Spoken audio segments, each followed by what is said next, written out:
The anticipation builds. Having camped out for tickets, the day of the show finally arrives. The parking lot is filled with a sea of tie-dyed shirts and dreadlocked hair.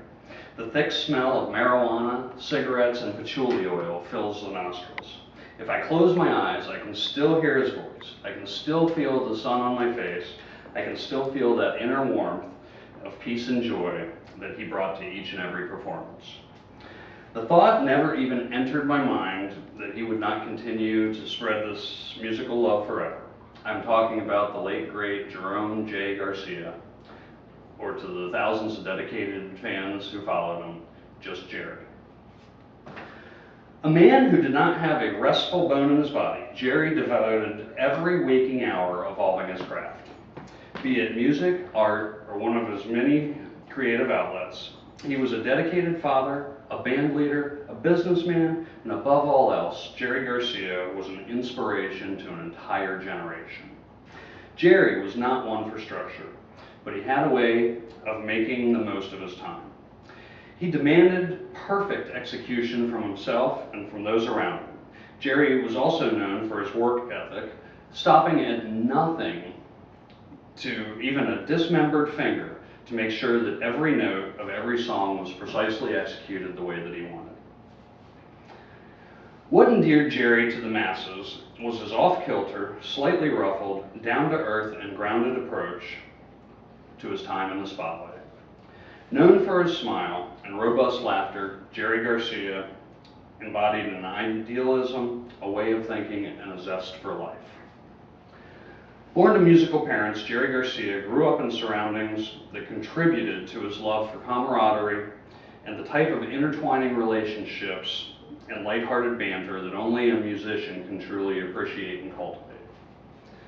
It was these relationships that would lead Jerry down a musical career spanning more than 50 years, playing more than 2,000 live shows and over 100 studio performances.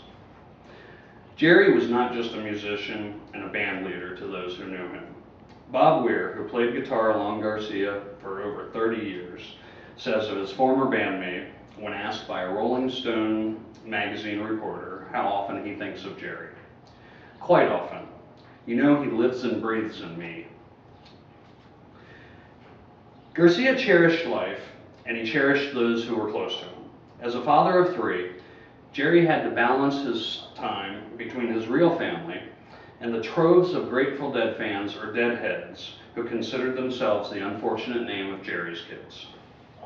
To all those around him, Jerry was considered a leader, a father figure, the lead dog. But to Jerry, these were just his friends and family.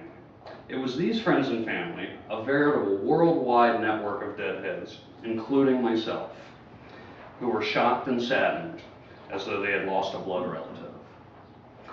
On August 9th, 1995, at the young age of 53, Jerry Garcia died.